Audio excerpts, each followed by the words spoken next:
Salam kerahiman. Hari ini kita masuk ke tanggal 4 Mei. Kita akan mulai dengan pembahasan yang akan kita lakukan bersama-sama. Saya harap ini bisa terus dilakukan selama 1 tahun. Kita sama-sama berdoa ya. Seperti yang lalu sudah saya katakan, kita akan bahas sama-sama. Kita akan mulai dari doa pembukaan. Doa pembukaan selalu diambil dari diary nomor 1570. Demi nama Bapa dan Putra dan Roh Kudus. Amin. Oh Allah yang Maha Rahim, kebaikan yang tak terbatas, hari ini seluruh umat manusia berseru dari jurang kepapaannya kepada kerahiman-Mu, kepada belas kasih-Mu. Oh Allah, mereka berseru dengan suara kepapaan yang memilukan. Ya Allah yang murah hati, janganlah menolak doa kaum buangan di bumi ini. Oh Tuhan, oh kebaikan yang melampaui pengertian kami, Engkau sungguh-sungguh mengenal kepapaan kami, dan Engkau mengetahui bahwa dengan kekuatan kami sendiri, kami tidak mampu menghadap Engkau. Maka kami mohon kepadamu, limpahilah kami dengan rahmat-Mu, dan tingkatkanlah selalu kerahiman-Mu dalam diri kami, supaya kami setia melaksanakan kehendak kudus-Mu sepanjang hidup kami, dan pada saat kematian kami. Biarlah kerahiman-Mu yang maha kuasa melindungi kami dari serangan musuh-musuh keselamatan kami, sehingga kami sebagai anak-anak-Mu dengan penuh pengharapan menantikan kedatangan-Mu yang terakhir, hari yang hanya Engkau yang tahu. Kami berharap akan menikmati segala sesuatu yang dijanjikan Yesus kepada kami, meskipun kami ini penuh dengan kejahatan. Sebab Yesuslah harapan kami. Lewat hatinya yang maha rahim, ibarat lewat gerbang yang terbuka lebar, kami masuk ke dalam surga. Amin. Demi nama Bapa dan Putra dan Roh Kudus. Amin. Kita baca dari teks nomor 25. Pada malam hari, Bunda Allah mengunjungi aku sambil membopong bayi Yesus. Hatiku dipenuhi dengan sukacita dan aku berkata, Maria, bundaku, tahukah engkau betapa mengerikan penderitaanku? Dan Bunda Allah menjawab, aku tahu betapa banyak kamu menderita, tetapi janganlah takut. Aku ikut menanggung penderitaanmu dan aku akan selalu berbuat demikian. Ia tersenyum ramah lalu menghilang. Seketika itu juga kekuatan dan keberanian yang besar muncul dalam jiwaku. Tetapi itu hanya berlangsung 1 hari. Tampaknya neraka sudah bersekongkol melawan aku. Suatu kebencian yang mengerikan mulai merasuki jiwaku. Suatu kebencian terhadap semua yang kudus dan ilahi. Aku merasakan bahwa siksaan rohani ini akan menjadi bagianku selama sisa hidupku. Aku kembali menghadap sakramen Maha Kudus dan berkata kepada Yesus, Yesus, mempelai jiwaku, tidakkah engkau melihat bahwa jiwaku sedang setengah mati merindukan engkau? Bagaimana mungkin engkau menyembunyikan diri dari hati yang sedemikian tulus mencintai engkau? Ampunilah aku ya Yesus, kiranya kehendak kudus-Mu terjadi atas diriku. Aku akan menanggung penderitaan ini dengan diam, seperti merpati tanpa mengeluh. Aku sama sekali tidak akan membiarkan hatiku menyerukan keluh kesah yang menyedihkan. Ini cerita di mana pada suatu malam Bunda Allah mengunjungi aku sambil membopong bayi Yesus. Suster Faustina itu juga sangat berdevosi kepada Bunda Maria. Pernah suatu kali ya, pada waktu dia datang ke gereja katedral, pada waktu ada pesta dansa. Jadi ceritanya begini, di satu pihak Suster Faustina, dulu sebelum jadi suster namanya Helena, dia ingin masuk biara. Tapi selalu ditolak oleh orang tuanya kalau dia meminta izin. Dikatakan oleh ayahnya, kita nggak punya cukup uang untuk kamu masuk biara. Karena ternyata masuk biara itu perlu menyiapkan sekian dana untuk kursusnya mungkin, untuk hidupnya, untuk seragamnya. Dan si ayah ini tidak punya cukup uang. Bahkan dia katakan, kita ini punya banyak utang. Jadi kamu, Faustina, Helena, kamu harus tetap kerja untuk membantu ekonomi keluarga. Ya, yang seperti saya katakan, ini keluarga besar dengan ada 10 anak. Sementara ayahnya itu, dia tinggal di satu tempat yang tidak subur. Jadi yang bisa ditanam di sana itu hanya sejenis kentang. Karena tidak cukup, maka ayahnya juga bekerja sebagai carpenter, sebagai tukang kayu, tapi tetap nggak cukup. Sehingga kakaknya Faustina jadi asisten rumah tangga, terus juga ada satu lagi juga jadi asisten rumah tangga, dan akhirnya Faustina pun menjadi asisten rumah tangga, pindah-pindah di beberapa tempat. Nah, karena nggak pernah bisa mencapai apa yang diinginkan, maka dia udah nggak mau lagi dengar suara Tuhan, ya, seolah-olah seperti itu. Jadi kalau doa pun Faustina doa keras-keras supaya dia nggak dengar suara Tuhan. Sampai suatu hari dia diajak pergi sama kakaknya untuk ke pesta dansa. Nah, di pesta dansa itu dia mau berusaha melupakan segalanya, ya. Tapi di sana dia melihat, di pesta itu dia melihat Yesus yang menderita. Dia melihat Yesus yang menderita. Jadi Faustina tanya, kenapa kamu menderita seperti itu? Dan Yesus bilang, berapa lama lagi saya harus tunggu kamu? Sampai kapan kamu mau membiarkan saya?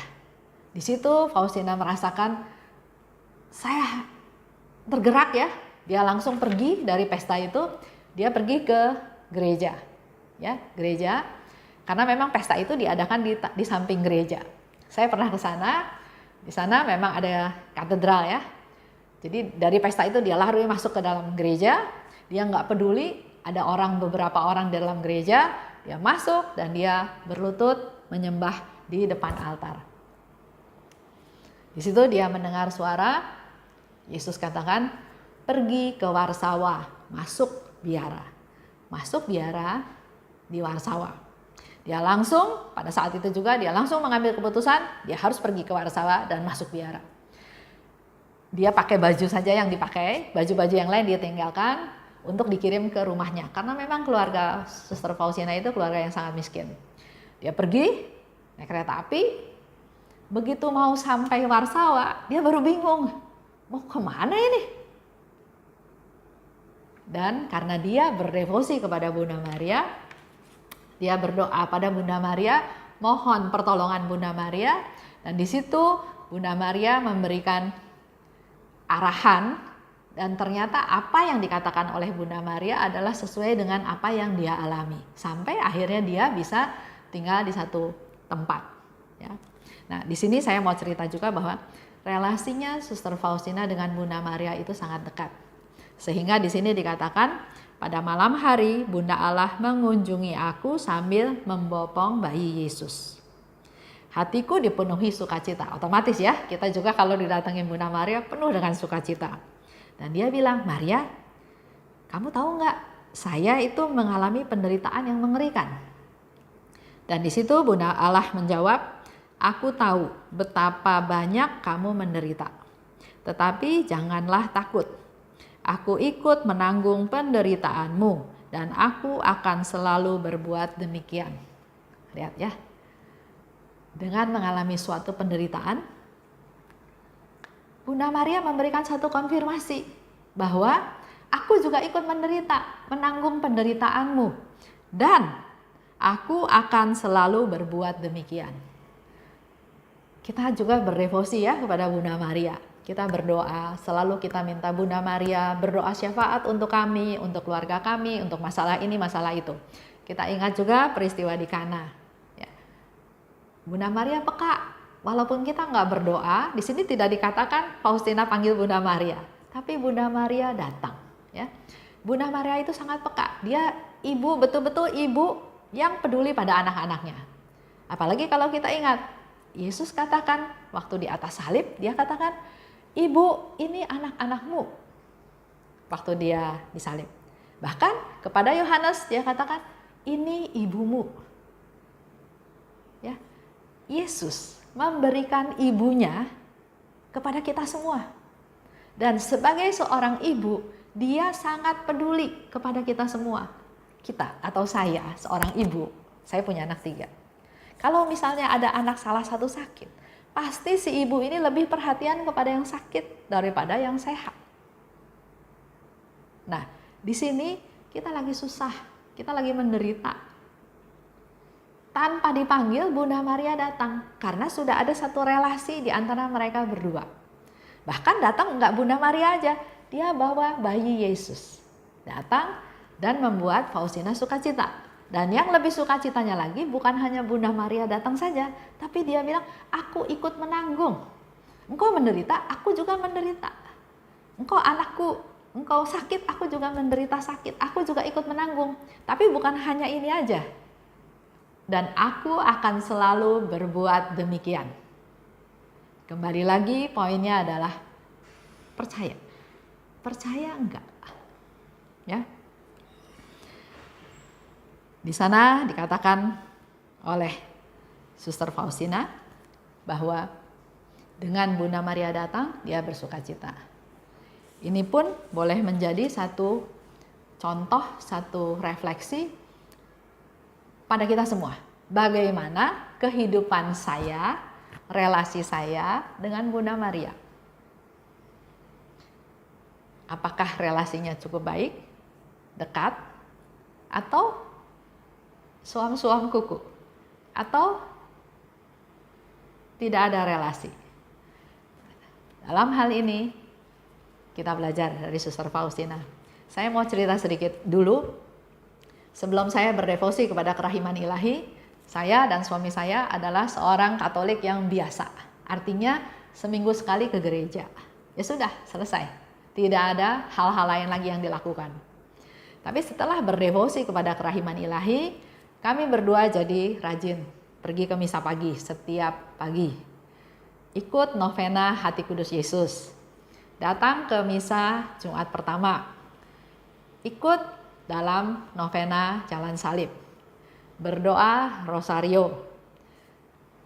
Banyak hal yang justru kami lakukan setelah kami kenal devosi kerahiman. Jadi kalau ada orang yang bilang bahwa, wah kalau sudah doa koronka jadi malas doa rosario. Ada beberapa hari yang lalu ya, ada teman yang bertanya, betul nggak ya itu di medsos ada penjelasan tentang kalau udah doa rosario, kalau sudah doa koronka nggak perlu doa rosario. Ini salah, ya. Karena tujuan dari setiap doa itu adalah berbeda. Dan sebagai satu sharing saya, justru dengan saya mendalami devosi kerahiman ilahi, kehidupan rohani saya semakin meningkat dengan apa yang tadi saya katakan. Itu saja sedikit sharing, semoga semakin menguatkan kita semua untuk mengandalkan Tuhan. Dan hari ini kita mendapat satu konfirmasi, Bunda Maria datang membopong bayi Yesus. Silahkan nanti Bapak Ibu refleksi apa yang kita dapat hari ini. Karena ini kan permenungan dari setiap orang, pengalaman, background hidup dan lain-lain yang berbeda-beda. Tapi semoga apa yang sudah dibahas menjadi satu masukan untuk kita semua. Kita tutup dengan doa. Demi nama Bapa dan Putra dan Roh Kudus. Amin. Allah Bapa yang Maha Baik, terima kasih atas segala kasih karunia-Mu. Dan pada saat ini kami mendapat satu konfirmasi bahwa Engkau memberikan kepada kami Bunda yang luar biasa. Bunda yang berbelas kasih. Bunda yang peduli pada anak-anaknya yang menderita. Tanpa dipanggil, Bunda Maria datang membopong bayi Yesus. Dan dia juga katakan bahwa dia ikut menderita. Dan akan selalu demikian. Terima kasih Bapa, karena kami punya Bunda yang begitu peduli kepada kami, yang selalu berdoa syafaat untuk kami, untuk kebaikan kami, untuk kehidupan kami. Bunda Maria, terimalah salam kami. Salam Maria, penuh rahmat, Tuhan sertamu, Terpujilah engkau di antara wanita, dan terpujilah buah tubuhmu Yesus. Santa Maria, Bunda Allah, doakanlah kami yang berdosa ini, sekarang dan waktu kami mati. Amin. Demi nama Bapa dan Putra dan Roh Kudus. Amin. Salam kerahiman.